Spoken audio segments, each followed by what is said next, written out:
Olá, muito bom dia, sejam então bem-vindos ao Matinais. Cá estamos para mais uma conversa e desta feita até já conheço os meus convidados de hoje porque estiveram aqui mais ou menos em fevereiro, se não me engano, para falarem, foi um bocadinho antes, se calhar janeiro, porque eles iam partir para uma aventura em Marrocos e vieram cá contar o que é que iam fazer.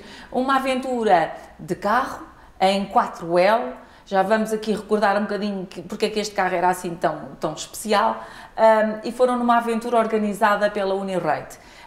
Isto tem a ver um pouco também com os estudos, eles foram solidários, levaram uma série de coisas com eles e depois foram distribuindo no caminho, e a verdade é que eu acho que trouxeram de lá, ou fizeram lá surgir muitos sorrisos. Mas isso é o que eles nos vão agora contar, até porque na primeira conversa ficou combinado que depois viriam fazer o balanço. Mas como são dois estudantes muito aplicados, tem sido um bocadinho complicado arranjarmos assim uma data, porque os exames estão sempre à frente e as coisas foram avançando. Agora sim, vamos perceber como é que foi esta grande aventura por Marrocos. Por isso, connosco novamente em estúdio está a Ana Ribeiro, logo aqui ao meu lado direito, e o colega de viagem, o Henrique Nunes, que também é assim um grande aventureiro, e portanto vamos perceber como é que tudo correu. Obrigada por terem voltado ao Matinais. Obrigado.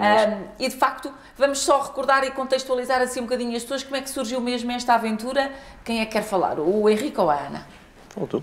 A Ana. Então, nós conhecemos esta aventura através de um colega na universidade que nos falou do projeto. Nós gostámos muito da ideia e desde abril do ano passado começámos a preparar a viagem para a qual partimos em fevereiro. Foi em fevereiro que partiram, não é? Sim, sim. Depois, Henrique, em termos do carro em que foram, isto era participar em carro, uma 4L, especial, não é? Porque ela já tinha assim uma carrada de anos. Tinha, como quase todas as 4Ls têm os seus problemas, tentámos resolver o máximo possível. Obviamente que foi com alguns dos problemas ainda e voltou com outros diferentes, mas sim, uma 4L muito especial. Muito bem, eram mais ou menos 9 dias que estavam previstos, foi isto ou foram mais dias que tiveram que enfrentar no deserto? De Marrocos foram 9 dias. Claro que a viagem acabou por demorar 11, porque daqui até Algeciras, numa 4L ainda é um esticão. Portanto, no total ainda acabaram por ser 11 dias. Sim. Com a viagem de ida e volta. Vamos aqui recordar, Henrique, que material é que vocês levavam? Porque isto tinha também um lado solidário. Que material é que vocês levavam para lá? Nós levámos essencialmente roupa e material escolar. O mínimo pretendido era 40 kg, nós acabámos por levar cerca de 200. E maioritariamente era material escolar, jogos didáticos, cadernos, com a ajuda das escolas, foi kits de mochilas com material. E esses 200 kg vocês levaram na 4L? Como é que ela aguentou 200 kg mais vocês os dois, não é? Mais a nossa bagagem. Mais a vossa bagagem. Mais os pneus suplentes e o jerrycan e as pranchas. E mais aquelas coisitas que se leva se houver um problemazito. Aguentou tudo. Aguentou tudo. Portanto, é mesmo forte esta 4L. É muito forte a 4L e com uma boa preparação aquilo aguenta tudo. Muito bem, então vamos então perceber esta aventura. Foi a primeira vez que participaram, certo? Sim, sim. Como é que foi? Dia da partida e depois, contem-me tudo. Íamos os dois nervosos, não sabíamos muito bem para o que é que íamos. Também não conhecíamos mais nenhum dos participantes que foi connosco. Exato. Conhecemos-los todos no primeiro dia. E partimos para Algeciras. Logo pelo caminho houve logo um percalço com uma das equipas. Acabámos por nos conhecer todos ali, já depois de passarmos Sevilha, já às 9 da noite. Sim, aí, perto disso. Já foi. A tentar resolver a avaria de um dos carros que teve logo pelo caminho e pronto, foi ali que nós conhecemos logo os participantes que vinham também de Portugal. Isso significa que, mesmo sem se conhecerem, rapidamente sentiram que estavam ali todos pelo mesmo objetivo e, portanto, era fácil a integração, é isso? Sim, sem dúvida que sim. Estávamos todos para o mesmo, nenhum de nós conhecia nenhuma outra equipa, nem entre eles se conheciam, portanto, havia algumas equipas que realmente se conheciam, sim. Que vinham juntos. Maioritariamente éramos todos desconhecidos, mas toda a gente sabia que ia precisar de ajuda, então é sempre melhor quando nos ajudamos todos uns aos outros. Exatamente. No fundo isto tem um bocadinho, tem muito de solidariedade, um bocadinho de competição. O que é que vocês sentiram que reinou mais? Pelas pessoas com quem nós fomos foi sem dúvida a solidariedade. Sim. nós nem sequer temos noção de em que lugar da competição é que nós ficámos. Exato. Porque na prática é um rally solidário, em que acaba por ser uma corrida, mas nenhuma das pessoas que foi connosco foi a fazer corrida. Nós não fazemos sequer ideia de onde é que ficámos na tabela. Sim, havia uma espécie de um sistema qualquer de pontos, nós não sabemos muito bem. Não chegámos a perceber muito bem Exato. os pontos. Para nós o que foi mais importante foi chegarmos todos ao fim, apesar de em todos os dias, salvo raras exceções, chegarmos atrasados, porque não parávamos só quando era absolutamente necessário, parávamos sempre que fosse necessário, pelo mínimo probleminha que surgia em alguma das equipas, toda a gente parava para ajudar. Obviamente que isso no sistema de pontos vai ter os seus problemas, mas ninguém se preocupou com isso e fizemos o nosso trabalho. Não era essa a ideia. A ideia era mais o convívio e a solidariedade, porque era isso que vocês levavam na bagagem, muita solidariedade. Exato. Sim, foi exatamente para isso que nós fomos, foi para conhecermos e para tentarmos ajudar na medida daquilo que nós conseguíamos. Vocês tinham mais ou menos uma noção do que é que ia acontecer, contudo, uma coisa é ter a noção teórica e depois a prática, não é? Logo aí, o conhecimento forçado, porque há uma avaria, todos tentam ajudar e vão. Como é que foi sendo o caminho? Houve muitos percalços, histórias, como é que foi? Entre todos tivemos bastantes percalços. Sim, nós se formos contar tudo. Logo nos primeiros dias, tivemos logo um problema com a bateria que soltou e partiu o termostato da ventoinha. Sim. E pronto, tivemos logo que tentar ali resolver e entre uns e outros arranjámos cabos, fizemos uma ligação direta para dentro do carro para a ventoinha e ficou resolvido. Mas não, ela sobreaquecia.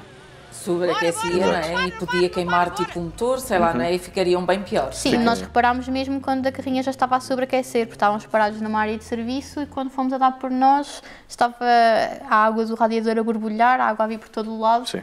E depois estávamos a tentar perceber porque é que ela tinha sobreaquecido e depois vimos que tinha sido a ventoinha que não estava a funcionar, por causa do termostato. Em termos desta viagem, João, Henrique, o que é que foi mais difícil? O terreno, o piso, o deserto, o calor, o que é que sentiste que foi as maiores dificuldades? Eu diria que a maior dificuldade mesmo foi a preparação, foi antes mesmo de acontecer propriamente dita a viagem. Lá na viagem digamos que foi muito fluido, as coisas iam acontecendo. Foi difícil, mas ia-se resolvendo. Exato. Não tínhamos muito tempo para pensar também, estamos muito mal, não, porque simplesmente tínhamos de andar e pronto. Sei que não levámos propriamente muitas peças, por exemplo, para a nossa carrinha e infelizmente precisámos de algumas, mas felizmente, por outro lado, a equipa que se formou da nossa comitiva, digamos assim, ajudou-nos com tudo o que nós precisávamos. Nós conseguimos resolver todos os problemas relativamente fácil. Foi um espírito de entreajuda que eu não estava propriamente à espera. Estava ligeiramente à espera, mas não desta magnitude. E, portanto, foi muito bom sentir isso. Ou seja, ninguém ficava pelo caminho, foi isso que foram sentido. Exato. Sim. Houve muitas avarias, mas ninguém, pelo menos das equipas portuguesas que fomos todos juntos, ninguém ficou para trás. Muito bem. Conforme foram avançando no terreno, no total vocês percorreram quantos quilómetros? Têm a noção? De Lisboa a Lisboa foram cerca de 5.000. Lá mesmo em trilhos, areia e coisa do género foi 2.500, diria eu. Foi 3.000 e qualquer coisa. Ou isso. Portanto, quase 8.000 a passar quilómetros que fizeram nesta aventura. Não, no total foram 5.000. Exato. Sim, 5.000, dos quais cerca de 3.000 foram em Marrocos. Como é que foram esses 3.000 em Marrocos? O que é que vocês vivenciaram? Quando entraste logo em território marroquino, se calhar as coisas são diferentes, não é? O que é que sentiste, Ana? Inicialmente muita ansiedade por não saber o que é que vinha a aparecer pela frente e do resto do caminho foi sempre... Estávamos muito entusiasmados, estávamos com muita adrenalina por ver o que é que estava a acontecer e estávamos com muita vontade de conseguir chegar mais à frente e ver mais coisas, porque realmente nós passámos por sítios lindíssimos, por paisagens que nós nunca estávamos à espera de conseguir ver e nós conhecemos pessoas magníficas e aquilo que nós vimos foi mesmo diferente daquilo que nós podíamos estar à espera. E tu, Henrique? Era difícil de prever.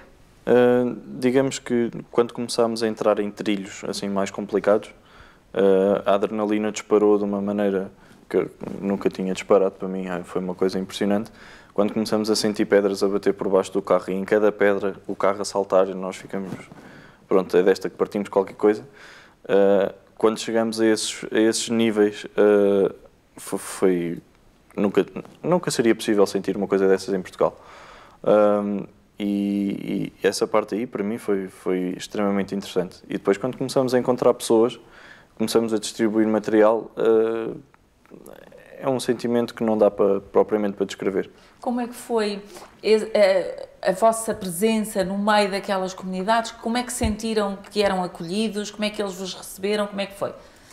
Dependeu muito das zonas. Maioritariamente as pessoas eram todas muito simpáticas e elas viam a nossa passagem lá como um evento. Eles juntavam-se lá perto dos trilhos para ver os carros passar, porque era uma coisa que eles não estavam habituados a ver. E quando nós parávamos faziam uma festa e juntavam-se todos e todos queriam também ver o que é que nós tínhamos para dar. Mas claro que dependeu muito das zonas. Havia zonas onde as pessoas eram mais calorosas, havia onde elas mais tímidas. Também houve muitas vezes em que passámos por crianças que notava-se que tinham medo, porque não conheciam, eram coisas que não estavam habituadas a ver estranhos ali e acabavam por ter medo de nos abordar, mas maioritariamente fomos sempre muito bem recebidos em todo o lado. E em termos daquilo que foram deixando, como é que foi a receptividade de adultos, mas se calhar também aqui muito dos miúdos, não é? Dos mais pequenos? Sem dúvida. Quando nós começávamos a ver adultos a aproximarem-se dos nossos carros, ficávamos ligeiramente receosos, porque normalmente com crianças nós conseguimos lidar mais ou menos. Com adultos, tendo em conta que eles não nos conhecem, não falam a nossa língua, que foi um obstáculo bastante difícil de ultrapassar, começávamos a ficar ligeiramente receosos, porque não sabíamos quais é que eram exatamente as reações deles. Maioritariamente foram boas, não tivemos grandes problemas em termos de segurança, nem nada do género. Não, e vinham sempre agradecer-nos, sempre que nós entregávamos coisas, vinham muito agradecidos, notava-se que realmente fazia diferença na vida daquelas pessoas o que nós tínhamos para dar. Neste convívio, nestas abordagens, o que é que mais te marcou? Qual foi o local por onde passaste, Ana, que pensas assim, isto faz a marca desta viagem? Eu acho que, se calhar, um deles foi no Atlas, logo num dos primeiros dias de trilho, quando nós decidimos fazer o trilho grande e passámos por uma zona onde, já não sei exatamente o que é que aconteceu, mas um dos nossos carros teve que parar por causa de algum problema e nós ficámos ali há algum tempo naquela zona e acabaram por aparecer muitas crianças e tivemos a distribuir roupas e material escolar e brinquedos. E quando continuámos a avançar no trilho e a aproximar-nos mais do aldeamento de onde vinham aquelas pessoas, começámos a notar as pessoas a aproximarem-se e a fazerem o sinal para nós não avançarmos. E nós não percebíamos porquê, porque é que as pessoas não queriam que nós continuássemos. Nós confirmávamos o nosso roadbook e parecia que estávamos no sítio certo, não achávamos que estávamos perdidos, mas as pessoas continuavam a dizer que não passem e punham-se-nos à frente da estrada e tentavam que a gente não avançasse. E como nós não percebíamos o que é que as pessoas diziam, porque há ali uma barreira linguística muito grande, estávamos sempre receosos de porque é que eles não queriam que a gente avançasse. E depois, um bocadinho mais à frente, é que nós reparámos que tinha havido uma derrocada no trilho e que era impossível avançar por ali, os carros não iam conseguir passar. Porque nós estamos a falar de um trilho de montanha, onde temos uma parede montanhosa de um lado, temos um abismo gigante do outro, espaço para passar um carro e nada mais. E chegamos a uma zona que temos um buraco e não dá para avançar. E depois, num esforço de tentativa de comunicação, eles acabaram por nos explicar como é que nós íamos conseguir dar a volta, como é que voltávamos para trás, conseguíamos ir por um rio seco e mais à frente apanhávamos o trilho.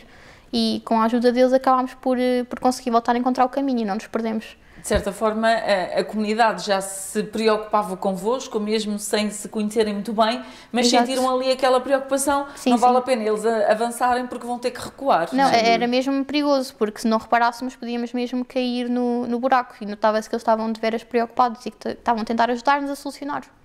E tu, Henrique, o que é que foi ao longo destes quilómetros todos que mais te marcou? O que é que ficou?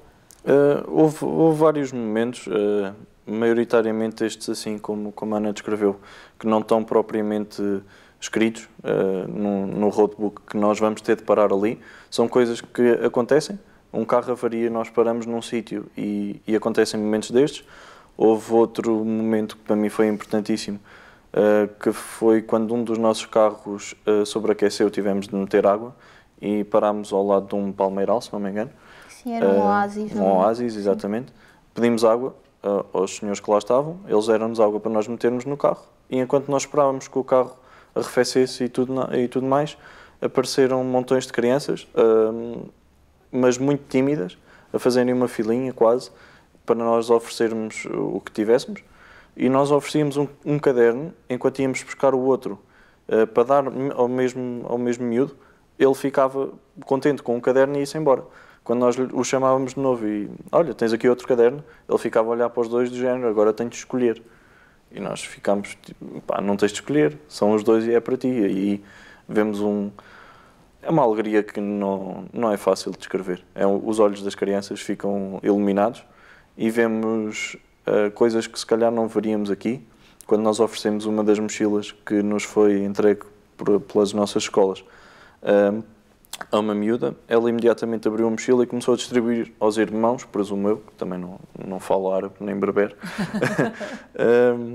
começou a distribuir tudo o que estava dentro da mochila. Ela não achava Ou seja, o sentido de partilha. Sim, ela não achava que aquilo era tudo para ela achava que tinha que dividir com os outros. Exato. Daquilo que foram percepcionando da vivência destas comunidades, da forma também como foram sendo recebidos, o que é que vocês trazem de mensagem ou, se quisermos, de lição para a vida? Ana? Eu acho que muitas vezes nós acabamos por recear muito aquilo que nós não conhecemos, principalmente quando estamos a falar de povoações muito isoladas e remotas e com as quais nós temos dificuldades em comunicar, porque não falamos a língua deles, eles não falam a nossa, e acabamos por haver aquele afastamento em que nós acabamos por ter receio de os abordar. E quando nós fomos, na prática, obrigados a abordá-los, porque estávamos no sítio deles e precisávamos deles muitas vezes, percebemos-nos que são pessoas que precisam de coisas, são pessoas como nós, que falam outra língua, que vivem num outro sítio, mas que podíamos ser nós se tivéssemos nascido ali. E que, na prática, são só pessoas que precisam de ajuda, como tantas outras. E tu, Henrique? Eu fiquei surpreendido porque os locais estavam extremamente abertos a falar connosco. Era como se para eles até fosse eu não diria divertimento, mas que fosse bom para eles falarem connosco. Apesar de não perceberem nada, nós ficámos nessa vez em que o carro sobreaqueceu, ficámos a falar entre nós, em português, como é lógico. Eles ficaram simplesmente sentados a olhar, ligeiramente divertidos, a tentar buscar qualquer coisa. Exato, a tentar perceber qualquer coisa. E quando nós nos fomos embora, eles já estavam a agradecer em português. Era uma coisa... Portanto, estiveram atentos. Estiveram atentos, tentaram perceber mais ou menos ali o sentido da conversa, perceberam algumas palavras e ficou-lhes isso marcado, tenho a certeza. Em termos desta aventura, já abriram inscrições para uma nova e vocês estão outra vez a pensar ir por essas estradas fora ou não? Foi uma experiência só e pronto, ficamos por aqui? Não, estamos extremamente abertos a ir outra vez. Nós gostávamos muito de voltar a participar porque foi uma experiência mesmo indescritível. Nós estávamos à espera que fosse diferente e que fosse bom, mas não estávamos à espera que se calhar que fosse a este nível, porque foi muito diferente do que nós estávamos à espera. Tivemos muitas experiências que nós não íamos conseguir ter cá. Nós até nos últimos dias tivemos que parar no Atlas e conhecemos um macaquinho que foi lá brincar com o nosso carro e aproximou-se, um macaco selvagem. E são coisas que só lá é que nós conseguimos fazer essas vivências. Quando estiveram aqui antes de partir, eu perguntava-vos expectativas da viagem e recordo-me que ambos disseram, bom, não temos grandes expectativas, que é para depois não virmos lá muito desiludidos, porque às vezes colocamos a fasquia muito alta e depois podemos nos desiludir. Desta forma, pelo que eu percebo, vocês não vêm nadinha desiludidos. Não, de todo. Exatamente. As expectativas foram as melhores. Foram. Confirmaram-se. Sim, superou muitas expectativas que nós tínhamos. Houve coisas que nós vivemos que era impossível de imaginarmos que íamos fazer aquilo. Houve zonas onde nós passámos que nunca na vida nos passava pela cabeça que um dia nós íamos estar ali, no meio das dunas, no meio da areia, ou aquelas paisagens do Atlas que são fora deste mundo. Ainda por cima com um carro velho. Um carro velho. Toda a gente chama chasso. E que aguentou aquilo tudo. Para tudo isto, vocês precisaram também de diversas pessoas que vos apoiassem a conseguir tudo isto, não é? Sim. Sem apoios era impossível nós conseguirmos ter chegado tão longe.